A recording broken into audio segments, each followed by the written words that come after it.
Manny Price epitomizes the bravery and confidence it takes to succeed here in the center of the entertainment world. By the time Trooper Jeff closes his door, you're already too late. Trooper Jeff Sevigney has been with Washington State Patrol for 20 years.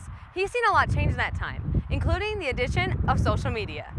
Christian doesn't always get in to see the Bulldogs live, but when he does, he makes sure to cherish every single moment. Here at the Centel Senior Center, they've truly seen it all, the complete evolution of journalism.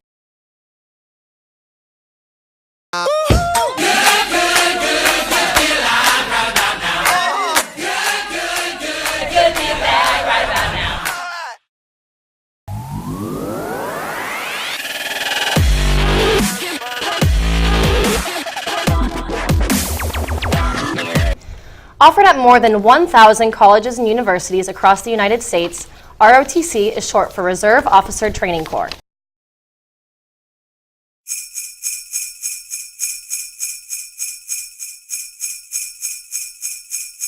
One, two, ready, go. Deck the halls with GUTV, fa la la la la la la.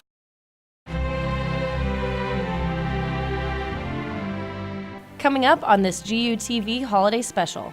A winner announced for the Dress Your Pet contest? Well, some kids are excited about getting presents. I'm just excited to see Parker and spend time with him. The relationship between mentor and families through Campus Kids. So she's been with me ever since we got married, and we just bake cookies and make toys. An in-depth interview with Santa himself. That and more in this special episode of GUTV. Welcome back! Islam is often misunderstood because of how it's portrayed in the media. Extremist groups, like ISIS, unfortunately highlight the news that is reported about the Muslim community. Even though Muslims make up 3% of other religions on campus, they have a lot in common with the 51% of Catholics. To better inform the public about Islam's values, GUTV's Robert Perry looked into how Islam is connected with Catholicism. Unity. Connected. Smiling faces. Community. Basketball. Friendship.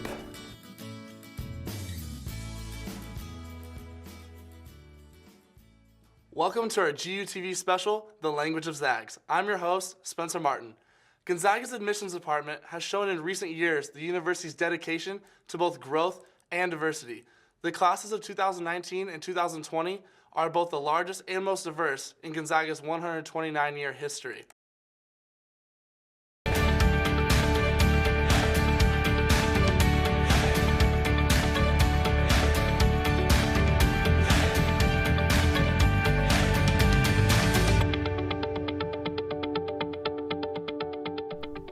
Good evening, I'm Andrew Hardenberg.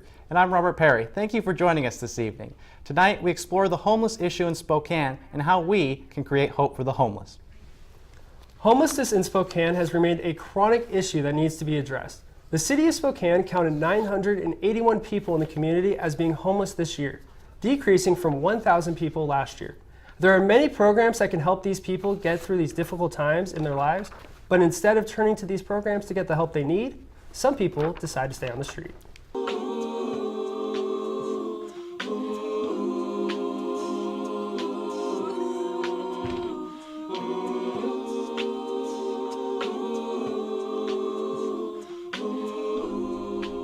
Hello and welcome back to GUTV. As a Spokane native, I can attest to the fact that Spokane's weather can change on the fly. It could be warm and sunny one day and be snowing the next. Because of this continental climate, the homeless situation in Spokane often varies by season. The warmest part of the year in Spokane is the summer months. During these warm months, more homeless people are often seen sleeping outside when fall begins. Many Spokanites typically transition into warmer clothing, something that the homeless have a hard time preparing for. High temperatures take a big drop from the 70s at the start of fall to the upper 30s by the end of the season. This October, Spokane broke its rainfall record as the rainiest month ever, measuring over 6 inches of rain. For those living outside, rain drenches the minimal clothing that they have and leaves them with little opportunity to dry off. By the time winter rolls around, average highs are in the mid-30s. Mandy Price epitomizes the bravery and confidence it takes to succeed here in the center of the entertainment world. From local news to national television production, Mandy has been on an amazing journey, landing her dream job at Sony Pictures only 2 years after graduation. So basically, when you watch a television show, my job is everything video. If you see anything video, that's my job. So I work in everything post, and basically when the director says cut, that then becomes me. Like then that's the post-production department's job. If you see something, sometimes when you're watching television and you see like a reflection in the mirror and there's a person behind there that's just there, that means that I didn't do my job, because my job is to catch that there was a person there. Most people make the leap from PA to coordinator in about 3 years, and then coordinator to supervisor in about 4 to 6 years. I made the jump from PA to post supervisor in 18 months. Wow. Which is unheard of, because someone chose to take a risk on me. And I 100% believe it was because I am a ZAG, or because we hold ourselves to a certain level and there's an expectation and we meet those. You're nice. You're from Spokane. Did LA kind of eat you up at first, or? It did. LA did eat me up, and I will be 100% honest with that. But what I always promised myself and what I always hope people do is that I never want there to be a point that someone says Mandy was unkind, because I'm not an unkind person. I feel like I was given so much, and the thing that got me through was knowing that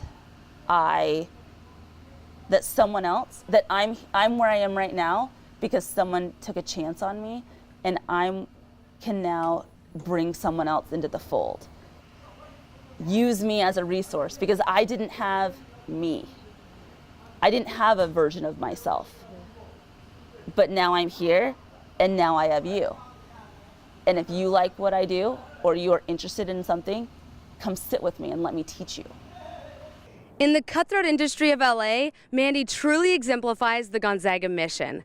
I want to thank her and alumni like her that we're able to reach out to for support and advice. She truly knows what it means to be a ZAG, and she does not take that responsibility lightly. Corinne, Cahill, GUTV.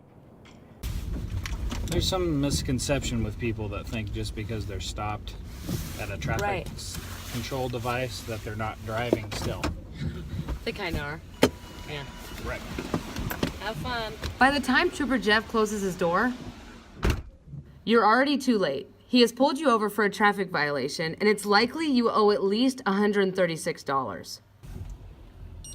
There's many reasons why you may have got to this point. I'm looking for folks not wearing their seat belts, talking on their cell phone, not using their turn signals. In 1 hour's time, Trooper Jeff pulled over 4 people for seatbelts and cell phones, and he does not care where he sees you. Get a lot of looks here on campus. Oh yeah, they all want to know what's happening. But Trooper Jeff doesn't just issue tickets. I'm the primary contact for government and media relations in District 4. And in District 4, which is headquartered here in Spokane, we cover 7 eastern Washington counties. Trooper Jeff Sevigney has been with Washington State Patrol for 20 years. He's seen a lot change in that time, including the addition of social media. All 8 district PIOs throughout the state have a Twitter account. The state patrol also has a statewide account on Facebook and Instagram, and those are managed out of our office in Olympia. Trooper Jeff says using these platforms helps spread their messages to all audiences. So we decided that we needed to do a better job at telling people the good work that we do. So we do great work in our community, and a lot of times that story wasn't getting told. The majority of information is conveyed over social media. And the last thing Trooper Jeff wanted to share? Follow me at WSPD4PIO on Twitter. That's what I want to add. Corinne Cahill, GUTV. It's 2 hours before tip-off. Way too early for most fans, but nothing is too early when you're a super fan. I got there at 7 a.m. on Saturday morning for Christmas in the Cahill, 12 hours. And I did that for FanFest too. I got there at 7 a.m. Christian Lehman? He's lived here his whole life, but his Zag fandom only set in 8 years ago. January 17th, 2009. And after that day, he was hooked, immediately remembering every detail of what would become a lifelong affair. I was in the kennel, and the Kennel Club t-shirts were white. The first time I walked in there, I got goosebumps, and the back of my neck hair would stand up on end. It's just watching everybody doing the exact same thing. Men's, women's games, just watching all that massive energy, everybody jumping up and down, cheering. It's just fun, the atmosphere. Christian doesn't always get in to see the Bulldogs live, but when he does, he makes sure to cherish every single moment. He feels a sense of responsibility to the first superfan, the late Emma Wasson. It was pretty hard because everyone loved her. She was just there, high-fiving and saying hi to everybody. And then when she passed away, who was going to fill in her shoes? And that's when I kind of started following Gonzaga, and that's when now I have the torch for Gonzaga as the #1 Zags fan. Christian's fanship is a bit different than Emma's. She did all of her cheering out loud and in person, but Christian doesn't stop at the front doors of the McCarthy. He takes his to social media. I created this blog 4 years ago. I thought it'd be kind of fun to do a little bit more funner access for the Zags knowledge. He makes sure he is there for his Zags and their fans, keeping them up to date and excited for what's to come. Corinne Cahill, GUTV. Here at the Cinto Senior Center, they've truly seen it all, the complete evolution of journalism. We have a lot to learn from our wiser, especially the way they've seen the media transform. On a regular day at Cinto, there's many activities to choose from, like tap dancing, group games, and conversation. A popular topic, the media. Down here at the Senior Center, they come in here and blah, blah, blah, blah, blah. All the kicked us on TV that night. It might be because a cat got up in a tree. Did you hear about that cat up in the tree? Oh my, they finally got that cat down. How terrible that was. Wayne McMorris grew up on a farm and is forever faithful to the good old paper. I can choose what I want to read, and I don't have to listen to what the TV tells me. The centergoer consensus was definitely pro-paper, but some aren't too fond of any of it anymore. Now, they don't report the news as much as they make the news, and that's wrong. The Vietnam era kind of started it, leaning that way more all the time. No, it didn't used to be. It used to be that the news was reported accurately. And they didn't make a big deal over every little stupid thing that went on. Wayne shared that view on the broadcast media. They might choose things that are important, but they harp on it forever. But the trick is looking past the noise. They don't read. They don't read any books. They don't read nothing. They're sound bites. And I don't think people are really interested in some of the meat of the living. They say it's that impatient mindset that has shaped the media as a whole. It just, the gimme attitude of the whole world now, it seems like. And that's where Cinto offers the biggest dose of truth. Younger people are more interested in having a good time, and they don't care really what's going on out there, the bulk of them. They're interested in themselves. So have fun, but strive for more. Take a care in the world around you, and the media will follow. Corinne Cahill, GUTV.